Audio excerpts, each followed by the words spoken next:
اب بڑھتے ہیں سوال کی جانب.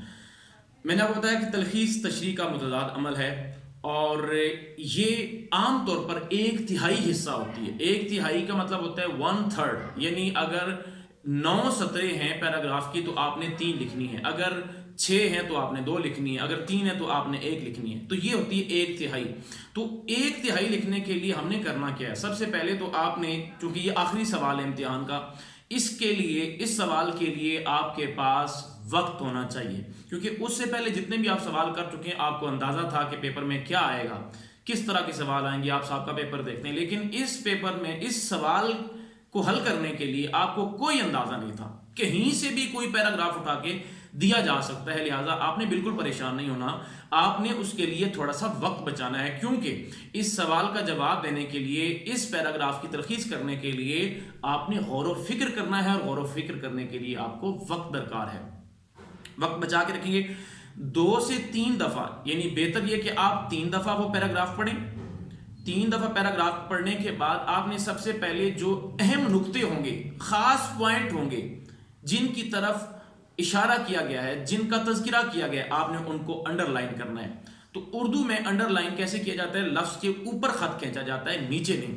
انگریزی میں انڈر لائن کا مطلب ہوتا ہے لفظ کے نیچے لکیر کھینچنا، اردو میں اس کا مطلب ہوتا ہے کہ لفظ کے اوپر خط کھینچنا. تو آپ نے اہم نکات کتنے ہوں گے؟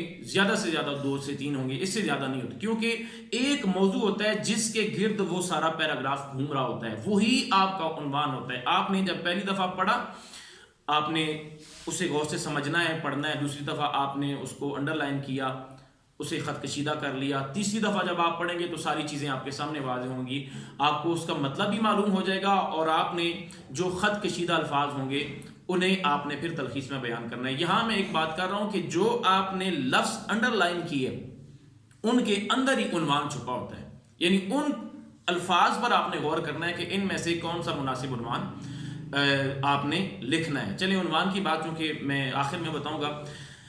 جب آپ نے پیراگراف پڑھ لیا، عنوان کا فیصلہ آپ نے آخر میں کرنا ہے. ابھی آپ نے تلخیص لکھنا شروع نہیں کی، ابھی آپ پڑھ رہے ہیں، ابھی آپ انڈر لائن کر رہے ہیں. آخر میں آپ نے، یعنی جب آپ نے سارا کچھ پڑھ لیا، جب آپ نے الفاظ انڈر لائن کر لیے، پھر آپ نے غور کرنا ہے کہ اس کا عنوان کیا ہو سکتا ہے. ٹھیک ہے؟ لکھنا عنوان سب سے اوپر ہے، یعنی تلخیص جب آپ شروع کریں گے تو سب سے اوپر آپ عنوان لکھیں گے، عبارت کا عنوان لکھیں گے. لیکن وہ جو عنوان ہے وہ کب آپ نے معلوم کرنا ہے؟ جب مکمل طور پر عبارت کو پڑھ لیں گے، سمجھ لیں گے، تب آپ کو پتہ چلے گا کہ عنوان کیا ہوتا ہے. گویا ہم عنوان تب سب سے آخر میں پہنچے، لیکن لکھنا ہم نے سب سے پہلے ہے. اچھا، آپ نے یہ سارا کام کر لیا. تلخیص لکھنے کے لیے، یعنی میں نے بتا دیا کہ 1/3، 1/3 حصہ آپ نے لکھنا ہوتا ہے. تو 1/3 حصہ لکھنے کے لیے، دریا کو کوزے میں بند کرنے کے لیے، تمام قصے، کہانیاں، غیر ضروری باتیں، غیر ضروری نکات، آپ نے ان سے اس عبارت کو بچانا ہے. اور اس کے علاوہ اپنی طرف سے آپ نے بھول کر بھی کسی چیز کا اضافہ نہیں کرنا. سب سے پہلے جب آپ تلخیص لکھنا شروع کریں تو اس وقت آپ نے عبارت کی ترتیب کا خاص خیال رکھنا ہے، یعنی جس ترتیب سے جو پوائنٹ، جو نقطہ بیان ہوا ہے اسی ترتیب سے آنا چاہیے. بے ترتیبی کی کیفیت نہیں ہونی چاہیے، ورنہ آپ کو نمبر نہیں ملیں گے. اسی ترتیب سے آپ نے تلخیص کرنی ہے، اور غیر ضروری جو نکات ہیں، جو صرف اس عبارت میں اضافے کا سبب ہیں، ان سے آپ نے گریز کرنا ہے. اپنی طرف سے کوئی تبصرہ نہیں کرنا، کوئی اپنی رائے نہیں دینی، کیونکہ اس میں تشریح کی طرح کوئی گنجائش نہیں ہوتی. تشریح میں آپ جو مرضی بیان کرتے ہیں، لیکن یہاں بالکل آپ کو یہ اجازت نہیں دی جاتی کہ آپ اپنی طرف سے اس میں کوئی رائے یا تبصرہ دیں.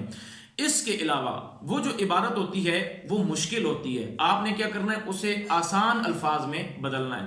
یعنی آپ نے سمجھنا ہے کہ میں کسی ایسے شخص کو بتا رہا ہوں جس کو اس کا مطلب نہیں پتا. آسان لفظوں میں. طویل جملے ہوتے ہیں، آپ نے ان کو مختصر کرنا ہے. یعنی 1/3 حصہ لکھنے کے لیے آپ نے لفظوں کو سمیٹنا ہے. میں آگے چل کے بتاتا ہوں کہ وہ کیسے سمیٹا جاتا ہے.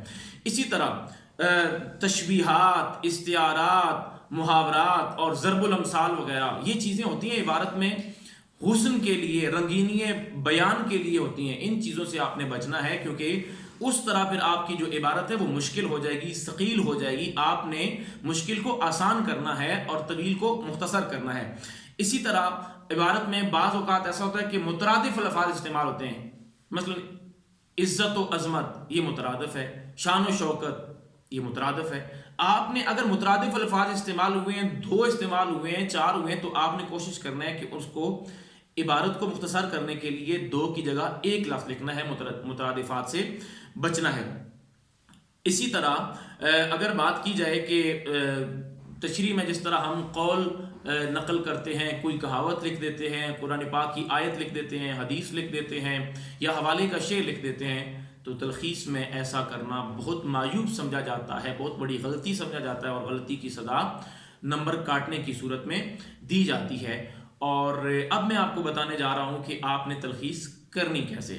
میں نے صرف نمونے کے طور پر ایک جملہ لکھا ہوا ہے، آپ نے اس پر غور کرنا ہے، یعنی کوئی بھی عبارت آ جائے تو آپ نے پریشان نہیں ہونا، صرف آپ کو سمجھانے کے لیے میں نے ایک جملہ لکھا ہوا ہے، اس پر غور کریں۔ میں نے لکھا ہے، اوپر لکھا ہوا ہے عبارت: انسان کی رفعت و بڑائی اس بات کی متقاضی ہے کہ وہ تعلیم کے میدان میں اپنی قابلیت و لیاقت کے جوہر دکھائے۔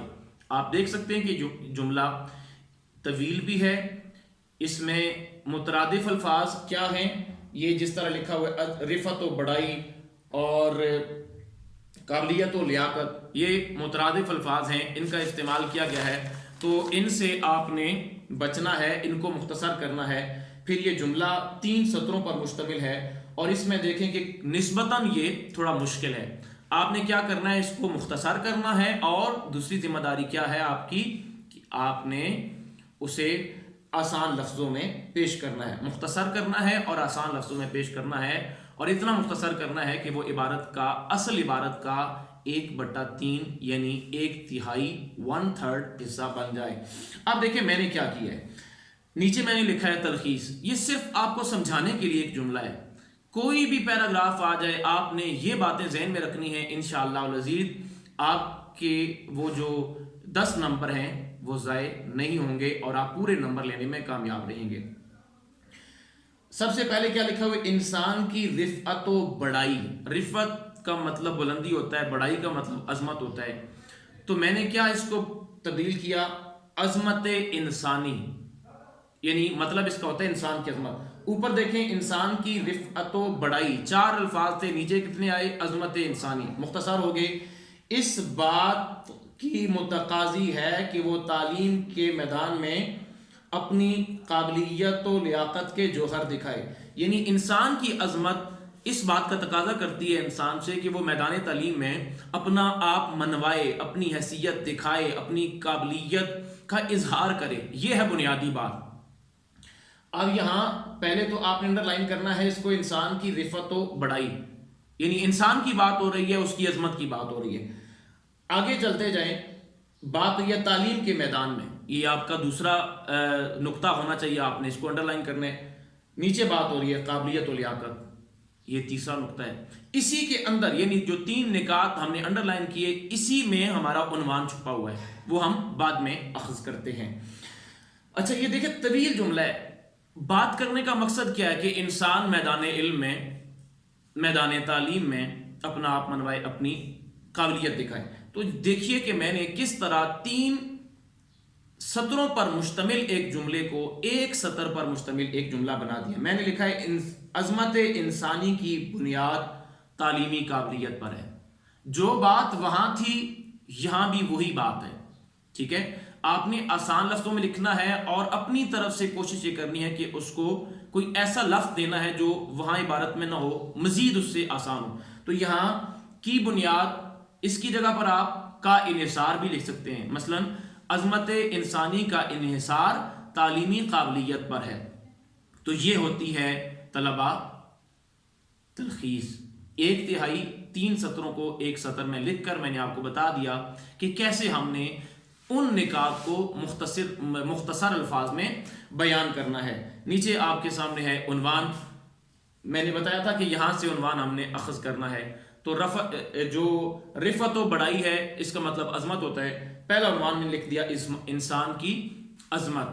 تو جب آپ نے عنوان لکھا، اس کے نیچے آپ نے تلخیص لکھی، اور اس کے بعد بعض بچے متبادل عنوان لکھتے ہیں، اس میں کوئی حرج نہیں ہے، لیکن اس کے کوئی اضافی نمبر بھی نہیں ہے۔ اگر آپ 2-3 عنوانات میں الجھے ہوئے ہیں، ایک عنوان ہی اگر آپ صحیح لکھ دیں تو آپ کے نمبر ضائع نہیں ہوں گے. لیکن بعض اوقات ایسا ہوتا ہے کہ ایک عبارت کے کئی عنوان بن رہے ہوتے ہیں اور سارے صحیح ہوتے ہیں، تو ایسی صورت میں آپ نیچے لکھ دیں متبادل عنوان یا دیگر عنوانات، یہ آپ کی مرضی پر منحصر ہے.